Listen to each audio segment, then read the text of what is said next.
నేను ఒకటే మిమ్మల్ని అందరినీ కోరుతున్నాను. ఈరోజు మా ఆడబిడ్డలున్నారు. ఏమమ్మా నిత్యావసర వస్తువులు కొనే పరిస్థితిలో మీరున్నారా? బియ్యం ధర పెరిగిందా లేదా? పప్పులు పెరిగాయా లేదా? ఉప్పు పెరిగిందా లేదా? చక్కెర పెరిగిందా లేదా? ఏది కొనలేని పరిస్థితికి వచ్చారు. మా ఆడబిడ్డలు ఏమి వంట చేస్తున్నారో, మా మగవాళ్ళకి ఏం పెడుతున్నారో నాకైతే అర్థం కావడం లేదు.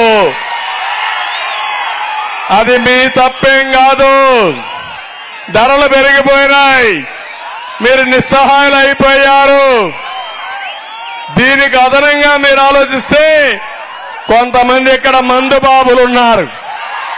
మా తమ్ముడు క్వార్టర్ బాటిల్ తెచ్చేశాడు అప్పుడే.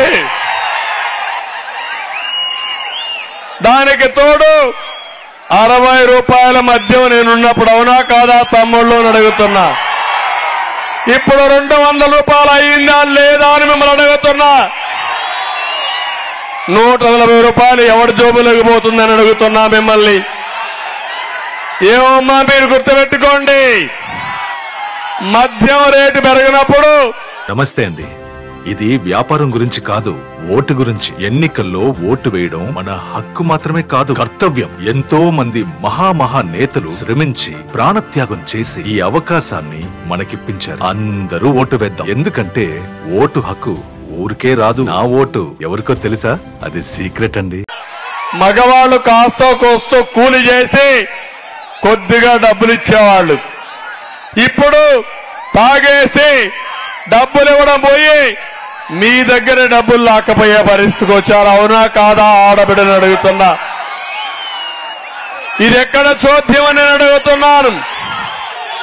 ఇంకో పక్క ఈరోజు మీరు ఒక్కసారి ఆలోచిస్తే మగవాళ్ళ ఆరోగ్యం పోయి కొంతమంది శారీరకంగా బలహీనపడిపోయి ప్రాణాలు వదిలిపెట్టే పరిస్థితికి వచ్చారు. ఇలాంటి సంఘటనలు చూస్తే ఒక దుర్మార్గుడి ధనదాహం కోసం మా ఆడబిడ్డల తాళిబొట్టు తెంచేసిన దుర్మార్గుడు ఈ సైకో అని చెప్పి కూడా నేను మీకు తెలియజేస్తున్నా. అందుకే ఏం తమ్ముళ్ళు, నాసిరకం మద్యాన్ని అరికట్టాలనా లేదా? మీ ఆరోగ్యాన్ని కాపాడాలనా లేదా? జే బ్రాండ్లు పూర్తిగా రద్దు చేసే బాధ్యత నాది. దోచుకున్న డబ్బుల్ని కక్కించే బాధ్యత కూడా నాది. ఢిల్లీ లిక్కర్ స్కామ్ కంటే మన దగ్గర లిక్కర్ స్కామ్ ఇంకా పెద్దది అవునా కాదా? ఇది దొంగల ముఠ అవునా కాదా? ఈ సారా ముఠాను అందజేయాలనా లేదా? తమ్ముళ్ళు, మద్యం రేట్లు పెరిగాయి, దానివల్ల గంజాయి వచ్చింది. డోన్లో గంజాయి ఉందా లేదా? ఉందా లేదా? ఏం తమ్ముళ్ళు మీరు చెప్పండి, ఉందా? ఏమమ్మా గంజాయి ఉందా లేదా ఇక్కడ? అంటే మన పిల్లల్ని గంజాయి బారిన పేర్చిన వ్యక్తులు ఈ వైఎస్ఆర్ కాంగ్రెస్ పార్టీ. డ్రగ్స్ నేర్పించిన పార్టీ వైఎస్ఆర్ కాంగ్రెస్ పార్టీ. మన పిల్లలను నిర్వీర్యం చేసిన పార్టీ వైఎస్ఆర్ కాంగ్రెస్ పార్టీ. ఈ పార్టీ మనకు అవసరమా తమ్ముళ్ళు అని అడుగుతున్నా. ఏమవుతామని అడుగుతున్నా. నా ఆవేదన, నా బాధ నన్ను గురించి కాదు, ఆ చిన్న పిల్లవాడి గురించి చూడండి. 2 వేళ్ళు ఎత్తుకుని ఆ తల్లిదండ్రులు చెప్తే అదే పనిగా 2 వేలు తప్ప ఏమీ కనపడడం లేదు,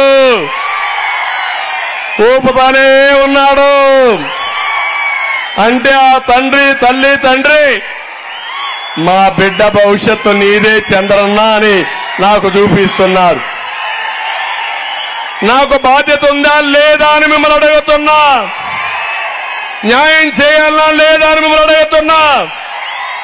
ఆ న్యాయం చేయడంలో మీ సహకారం ఉందా లేదా అని మిమ్మల్ని అడుగుతున్నా.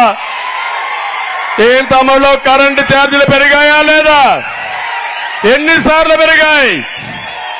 9 సార్లు పెరిగాయా లేదా?